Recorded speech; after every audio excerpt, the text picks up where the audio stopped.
The rain hadn't let up for hours. Cold, sharp needles of water lashed across the open plain like they were trying to peel the skin off bone. Royce Barrett couldn't remember the last time he'd been this soaked. His coat clung to him like a second skin, heavy with rain, and his horse had begun to stumble more than step. Every breath he took felt like it scraped against his ribs. All he wanted was a place, just one dry room for walls and a bed, to close his eyes and breathe without flinching. He wasn't looking for trouble. He wasn't running from the law or chasing it. For once, he was just a man between two places, with a little money in his saddlebags and a promise of work up north in Copper Ridge. Nothing more than a bunk and a paycheck breaking horses through the winter.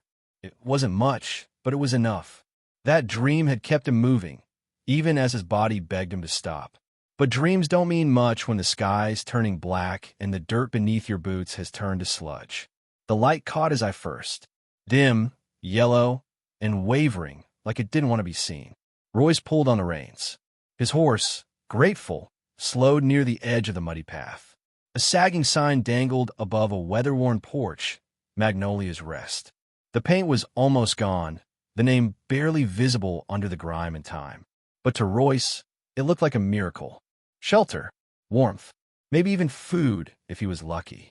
From the window, two shadows moved. One paused, watching him. The rain masked everything else, but even from the saddle, Royce felt something strange about that stillness. Not fear, not surprise, like they had been expecting someone. Still, he couldn't afford to be suspicious. Not tonight. He dismounted slowly, boots sinking into the muck. Every muscle in his back screamed in protest. 3 days in the saddle with barely any sleep or food had hollowed him out. All he needed was one night's rest. Just one. The door creaked open before he could knock. A woman stood there, middle-aged, hair pinned up in a bun, blue dress faded but clean. Her smile was wide, too wide. Her eyes flicked up and down his frame, calculating something. "Well, aren't you a sight for sore eyes?" she said. "Come in before that storm finishes the job." She stepped aside. "Name's Maggie. This here's Magnolia's Rest, but we're not too fancy about titles." Royce tipped his hat, water streaming off the brim. "Much obliged, ma'am." Royce Barrett. Inside, warmth wrapped around him like a blanket fresh off the line. Fire crackled in a small stone hearth. A girl sat near it, needle in hand, pale hair pulled back. She glanced up when he entered, and for a split second, her fingers froze on the thread. Her eyes met his, big, blue, and filled with something that looked a lot like fear. Maggie noticed. "That's Birdie," she said with a hint of pride. "She helps me keep the place in one piece. Don't mind her. She's just skittish round strangers." Birdie quickly dropped her gaze and returned to her sewing, but not before Royce saw her hand trembling. He stepped further inside, closing the door behind him. It creaked like it had secrets of its own. The air smelled of old wood, stew, and something else he couldn't place. Something bitter that sat at the edge of his mind, just out of reach. "I can pay," he said. "Room, food, whatever you got." Maggie waved him off like she didn't care about the money. "You'll have a bed and a warm meal in your belly before long. We're not about to turn away a man caught in a storm like this." Birdie's needle slipped. She hissed softly, clutching her finger. Maggie's eyes darted toward her with an edge sharp enough to cut. "Careful," she said, too flat for comfort. "That's Mrs. Henderson's cloth. Don't bleed all over it." Birdie mumbled an apology, and Royce felt something coil in his stomach. He glanced at the cloth she was sewing. It looked more like it was meant for covering something than dressing a table. Still, the fire was warm, and the fatigue was pulling at his bones. He tried to shake it off. "Storm caught me halfway to Copper Ridge," he said, unbuckling his coat. "Wasn't planning on stopping." "Well, sometimes fate has plans we don't," Maggie said from the kitchen. She began ladling stew into a chipped bowl. The smell filled the room, hearty and rich, but that bitter scent was still there underneath it all. Royce sat. His hands trembled more than he liked to admit as he picked up the spoon. The first bite was too salty. He chewed slowly. Birdie watched from the fire, eyes darting every time the wind shook the walls. Maggie leaned against the counter. "You travel alone?" Royce nodded. "Always have." That seemed to satisfy her. She walked to the window, peering out like she expected someone. "Room's upstairs," she said. "Second door on the right. Bed's fresh. Sheets clean. You'll sleep like the dead." The words hung in the air longer than they should have. Royce's spoon stopped halfway to his mouth. Bertie's hand slipped again. Her finger bled this time, a red dot on her pale skin. He stood, slower than he meant to. His legs felt heavy, not tired, off. The room tilted slightly. He blinked. His breath hitched. "You all right?" Maggie asked too quickly.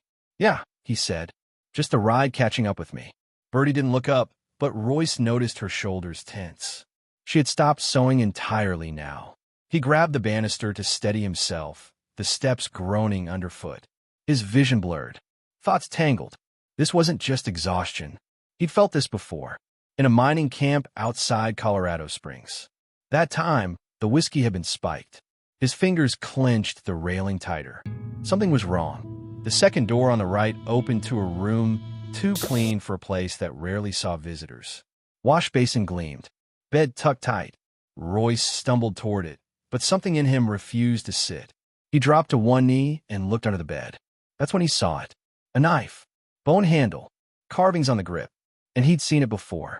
3 weeks ago, a cattle buyer named Morrison had shown him that knife in Silver Creek. Morrison had never made it to his destination. Royce's hands, numb and shaky, pulled more things from under the bed.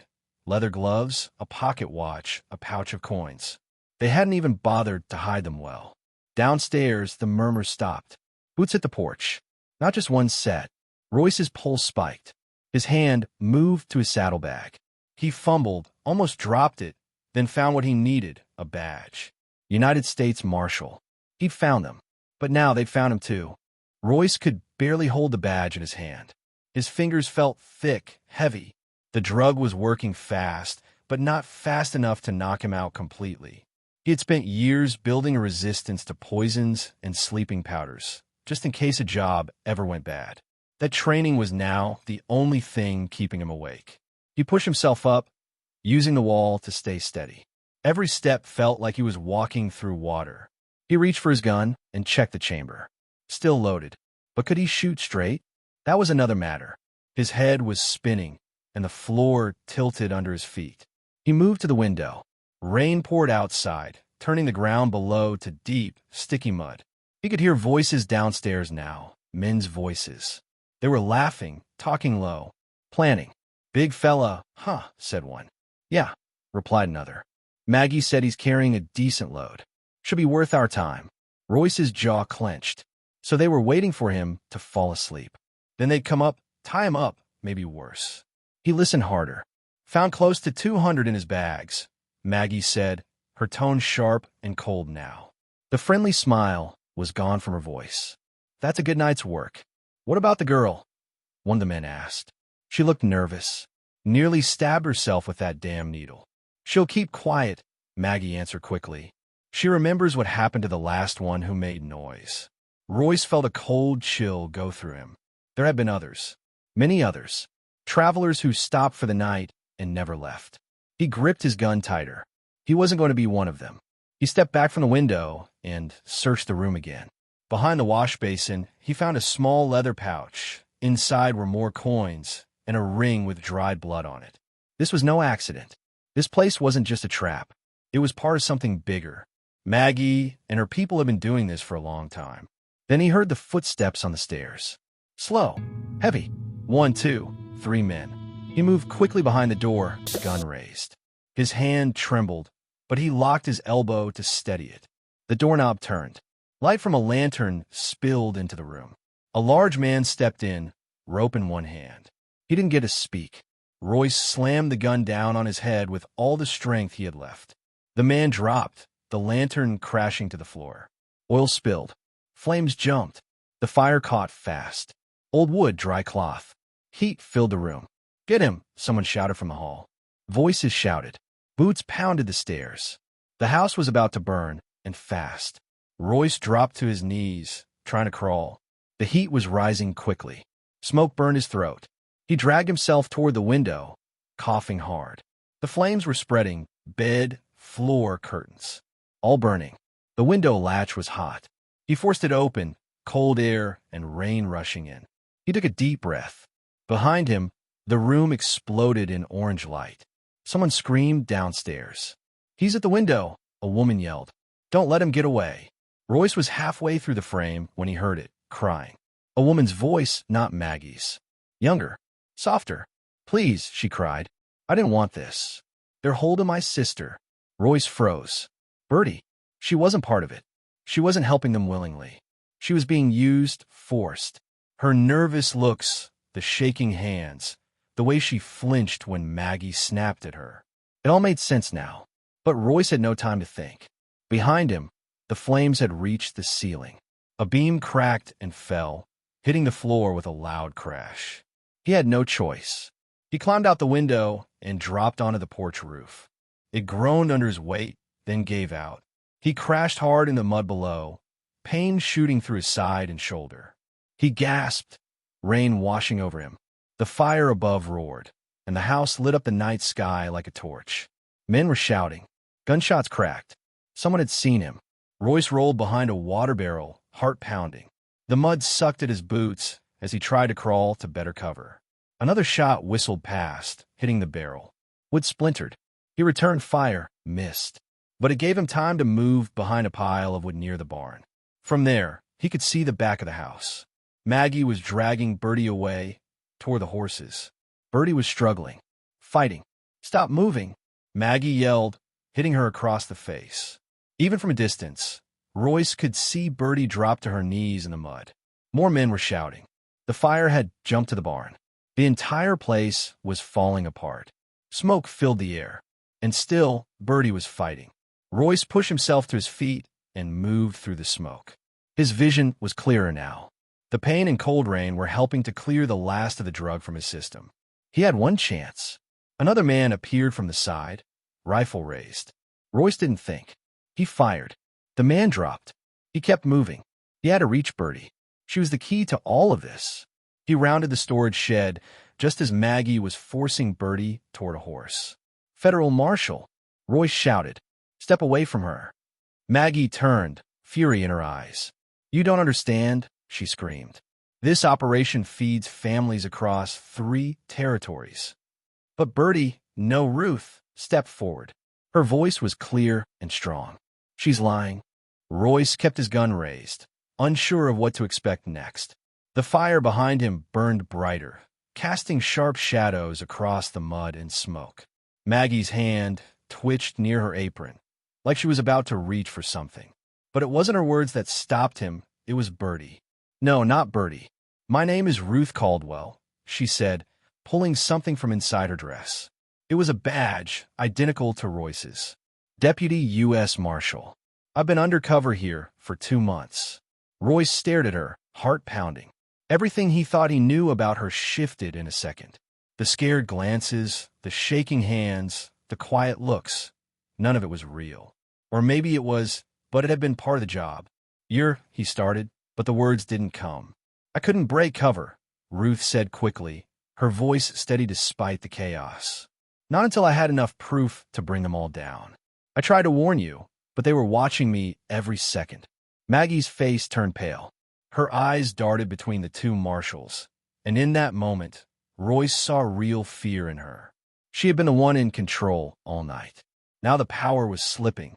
"You little witch," Maggie spat, yanking a small pistol from beneath her apron. But Ruth was ready. Her own gun fired a split second before Maggie's could lift. The shot hit Maggie in the shoulder, spinning her around. The pistol dropped into the mud. She screamed, stumbling backward and clutching her arm.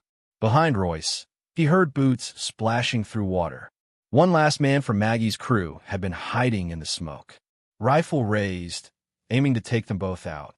2 shots rang out at the same time. One from Ruth, one from Royce. The man dropped hard, rifle tumbling into the mud beside him.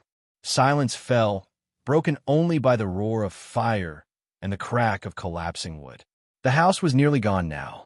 Flames reached high into the night, swallowing the old boarding house and everything inside it. The barn and storage shed were burning too. Whatever records, money, or evidence they had been keeping, most of it was turning to ash. Ruth looked down at Maggie, who sat in the mud, groaning in pain. Her apron soaked in blood. "You're done," Ruth said firmly. "You'll answer for everything." Maggie didn't reply. Her jaw clenched, but her eyes said it all. She knew it was over. Royce let out a shaky breath. His body still ached, and he could feel bruises forming where he'd landed. But they were alive. Both of them. "Why didn't you tell anyone?" he asked Ruth as they backed away from the fire. "I tried," she said, "but they watched my every move. They had people in the towns nearby, eyes everywhere. I couldn't risk it until we had enough to tie the whole network together." "So there's more of them?" Ruth nodded. "This was just one of the safe houses. There are others. I have names, locations. Enough to start pulling the whole thing apart." They reached the horses tied near the edge of the clearing. Most were untouched by the fire, though they stomped nervously at the noise. Ruth grabbed the reins of one and began checking its saddlebags. "Look at this," she said, pulling out a leather pouch. Inside were rings, watches, money, stolen goods from past victims. They didn't just rob people. They cleaned them out, erased them. Nobody ever knew what happened. Royce helped her search the rest of the saddlebags. Each one held something different. Letters, wallets, even family photos. Items that never should have been here. These people had families, Ruth said quietly. They were missed. And this place just swallowed them whole. Royce looked at her. "How many?" "I don't know," she admitted. "Dozens at least. Maybe more." They gathered what they could. Evidence, valuables, anything that might help link the crimes. Maggie sat against the wall of the barn, still bleeding, too weak to move. She glared at them, but said nothing. Rain poured harder now, as if trying to wash the place clean. Smoke rose into the sky, thick and black. They mounted their horses, securing the saddlebags. Maggie groaned as Royce tied her hands and lifted her onto a third horse. "Where do we go now?" he asked Ruth. "There's a sheriff's post 2 towns over," she said. "They've got a holding cell and a telegraph. We'll send word to the marshals and start bringing the rest in." As they rode away, Royce looked back one last time. Magnolia's Rest was nothing but a wall of flames now. The building, the lies, the pain, it was all burning down. "Did you really have a sister?" he asked Ruth after a while. She shook her head. "No, that was part of the cover, but I had to make it feel real." Royce nodded. It worked. They rode in silence for a bit. The road ahead was long and wet, but it didn't feel as heavy as before. "You saved my life tonight," he said. Ruth looked over at him. "You'd have figured it out," she replied. "Eventually. Maybe," Royce said, "but maybe not in time." She smiled faintly. Marshals have a habit of surviving the impossible. And with that, they rode on, 2 law officers with fire behind them and justice ahead. The rain eased into a soft drizzle by the time they reached the sheriff's post just after dawn. A tired old wooden building with a rusted star nailed above the door. The place didn't look like much, but it stood solid and dry. Light glowed faintly from a lamp inside.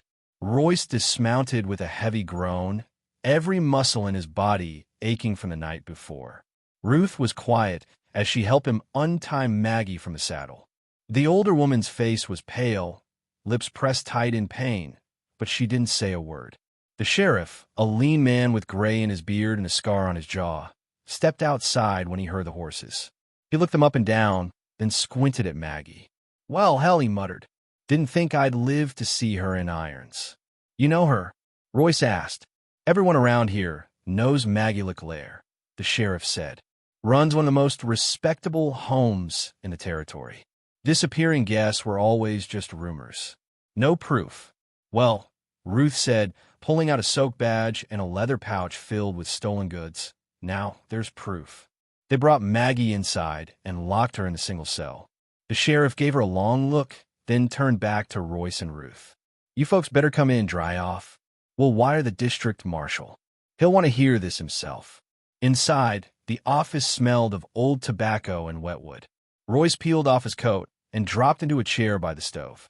Heat slowly crept back into his limbs. Ruth stood nearby, watching the sheriff send the telegraph. Her face looked tired now that the danger had passed.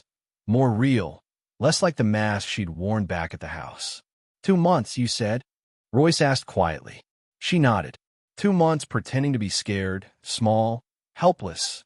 Maggie only kept me because she thought I was too weak to be a threat.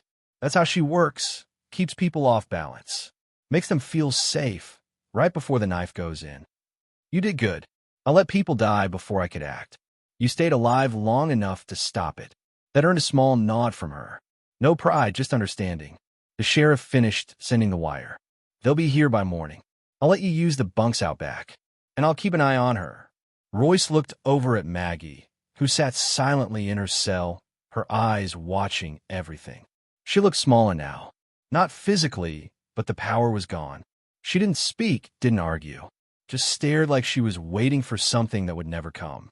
Royce and Ruth walked out back to the bunkhouse. It was a small space with 2 beds, a stove, and nothing else. Ruth took the bed closest to the wall. Royce sat on the edge of the other. You sleep at all? He asked. No, she said.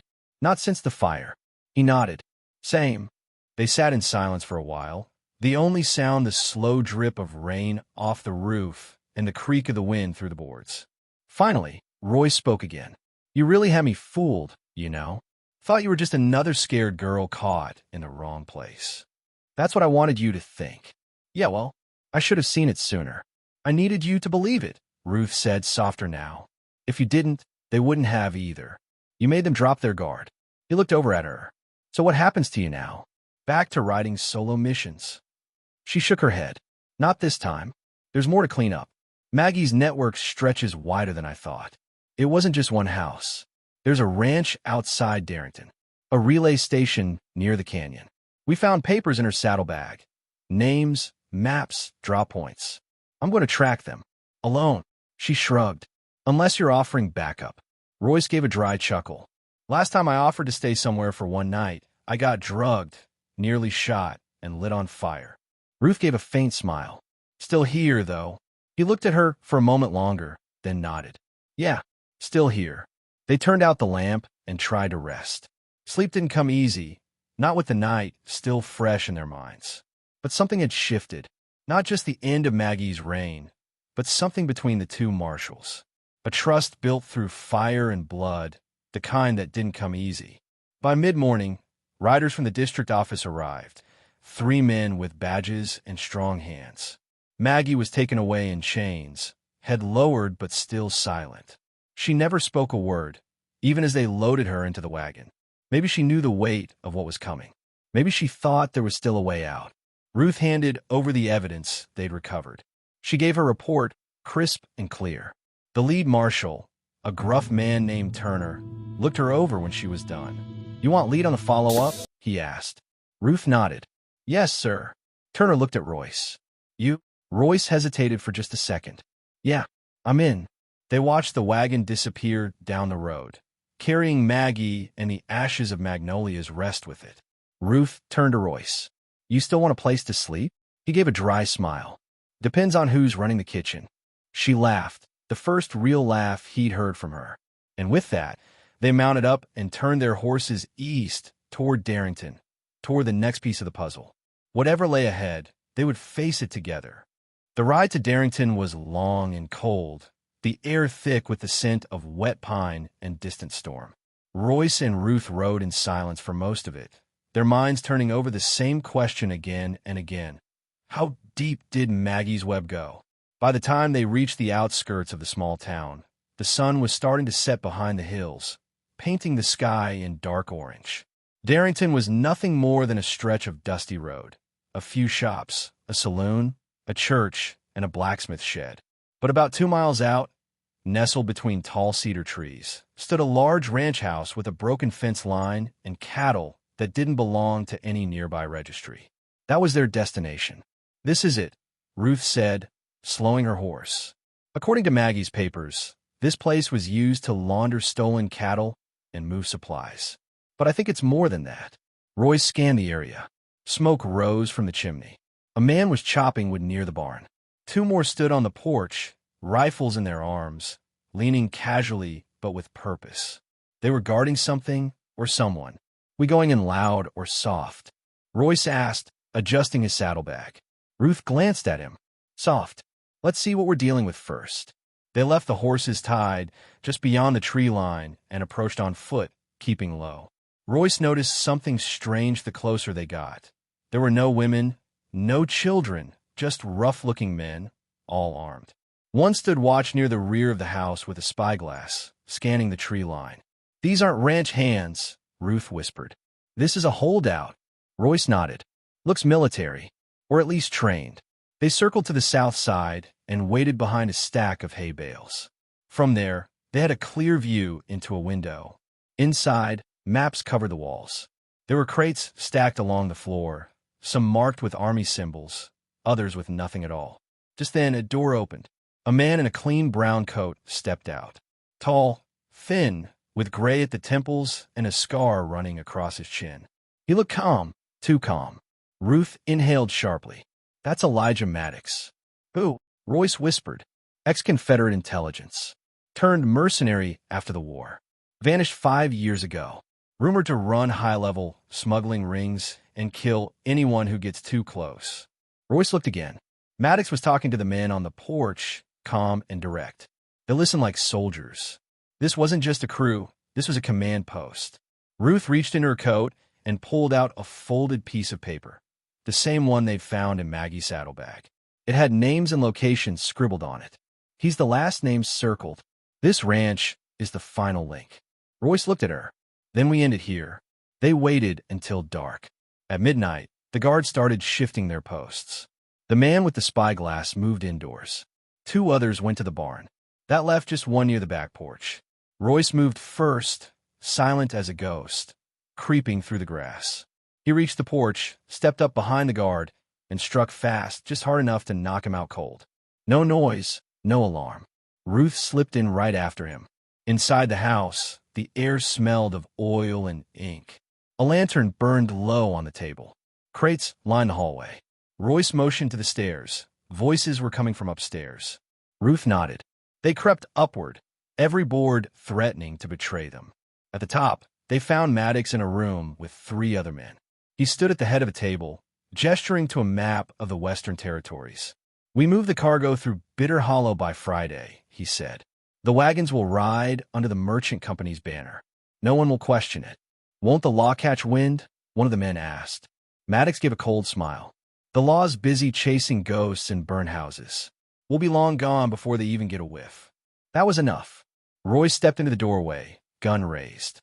"You sure about that, Maddox?" The room exploded into chaos. One man lunged for a rifle. Ruth fired before he could reach it, dropping him instantly. The others scattered. Maddox didn't flinch. He dove behind the table, drew his own pistol, and fired. Royce ducked as a bullet tore through the wall beside his head. He rolled to the side, came up fast, and returned fire. The second man took a shot in the leg and crashed into the corner, screaming. Ruth leapt forward, kicked the table aside, and fired again. Maddox spun back, wounded, the gun dropping from his hand. "Don't move," Royce barked, training his weapon on Maddox. "You're done."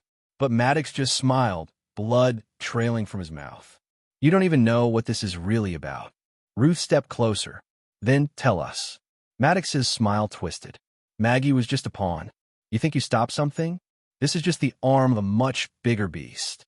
Royce's eyes narrowed. "Then point us to the head." Maddox coughed. "You wouldn't make it 2 steps." Ruth lowered her gun slightly. "Try us." He didn't answer. He just leaned back against the wall and closed his eyes. Not dead, just refusing to talk.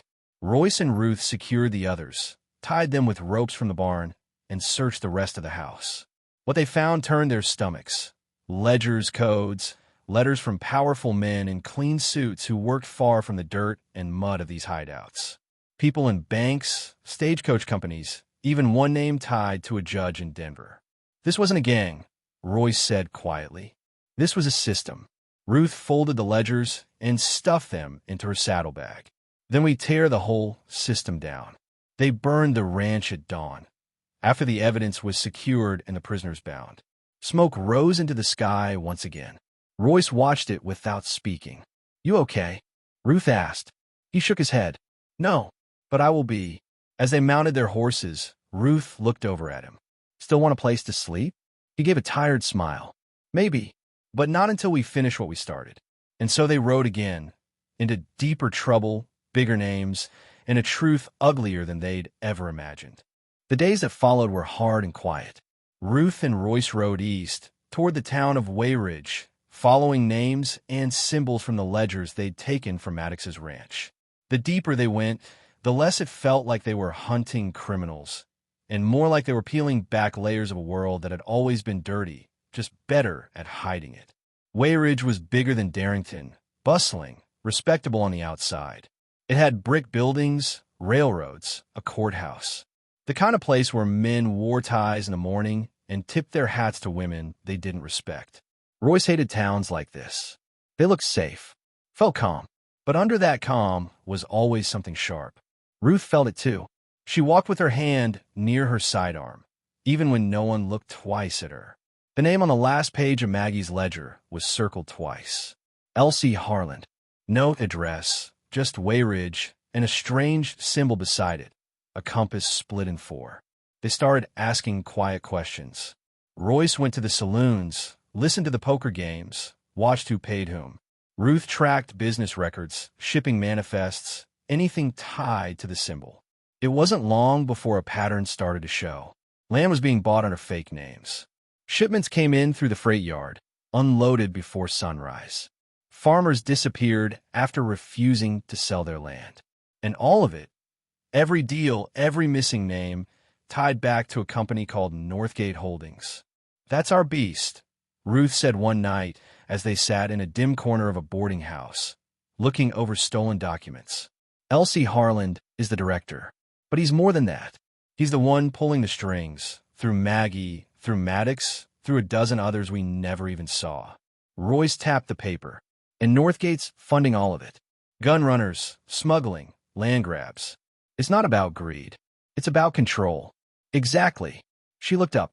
If we take down Harland, the rest starts to crack. Getting to him, though, that was the hard part. Harland wasn't a man who walked around alone. He traveled with men in suits, private security dressed as bankers. He didn't eat in public. He didn't ride the same road twice.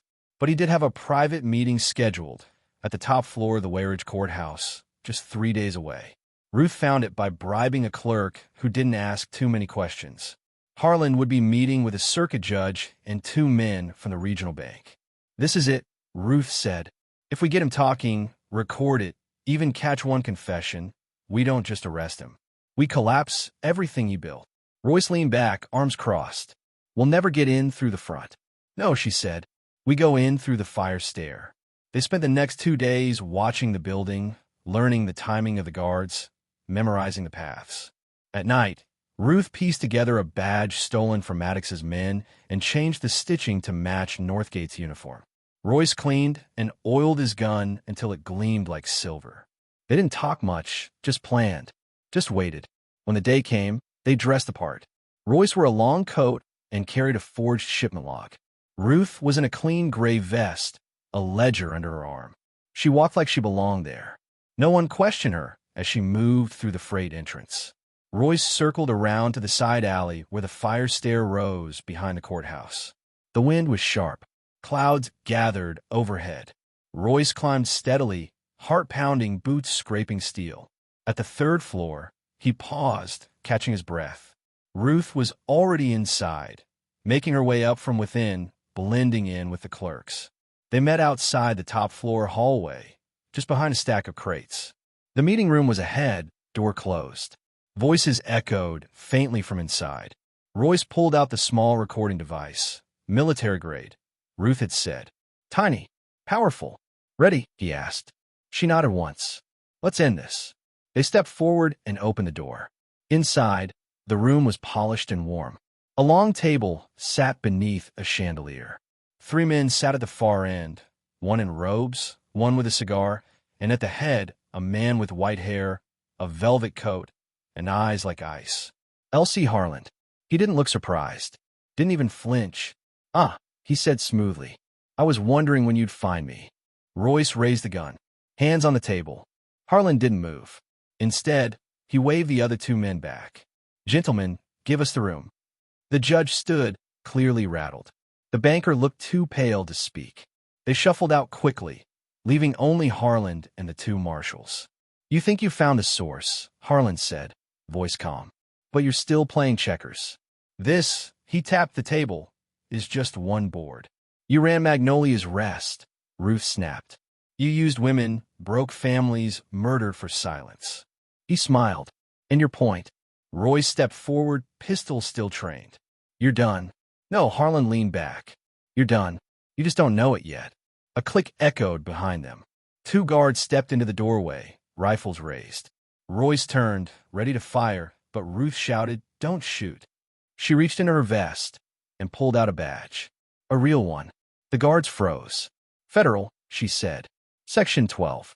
You shoot us, you die." The men hesitated. Royce saw it, the flicker of doubt. Then one step back. The other followed. Harlan's expression didn't change, but his fingers curled tighter around the armrest. Ruth stepped closer, set the recording device on the table. "We've got enough to ruin you. Not just in court, in the papers, in every town you ever touched." Harlan looked at her for a long moment.